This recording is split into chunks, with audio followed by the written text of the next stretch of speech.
গরম ও আর্দ্রতায় আপনি কি দুর্বল বোধ করছেন? আপনার শরীর কি পানিশূন্য হয়ে পড়ছে? আপনি কিছু টিপস জেনে নিন যেটাতে আপনার শরীর হাইড্রেট রাখবে এবং আপনি দুর্বলতাও বোধ করবেন না। আপনার শরীরকে সহজভাবে হাইড্রেট রাখার কয়েকটি কৌশল। প্রথমত, আপনার তৃষ্ণা লাগার আগে আপনি পানি পান করুন। এতে করে আপনার শরীরের ডিহাইড্রেট থেকে রক্ষা পাবে। গ্রহণ করুন ডাবের পানি, লেবুর শরবত হালকা চিনি দিয়ে, এছাড়াও এবং পানি জাতীয় ফলগুলো গ্রহণ করুন। এতে করে আপনার শরীর হাইড্রেট থাকবে।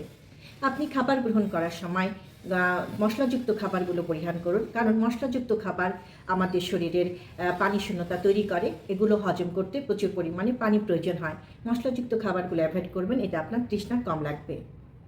অতিরিক্ত কমল ড্রিঙ্কস অর্থাৎ কোক, পেপসি, ফান্টা বা এই ধরনের ড্রিঙ্কসগুলো গ্রহণ করা থেকে বিরত করুন। এটি আরও আমাদের শরীরের পানির চাহিদা তৈরি করে এবং আপনাকে তৃষ্ণার অনুভব জাগায়।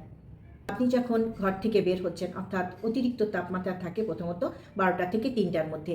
এ সময় খেয়াল রাখবেন প্রয়োজনীয় বা অপ্রয়োজনীয় আপনি ঘর থেকে বের না হয় ভালো।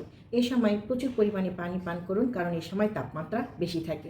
আপনি নিয়মগুলো ফলো করুন, দেখবেন আপনার শরীর হাইড্রেট থাকছে এবং আপনি শরীর পানি শূন্যতা থেকে মুক্তি পাচ্ছে।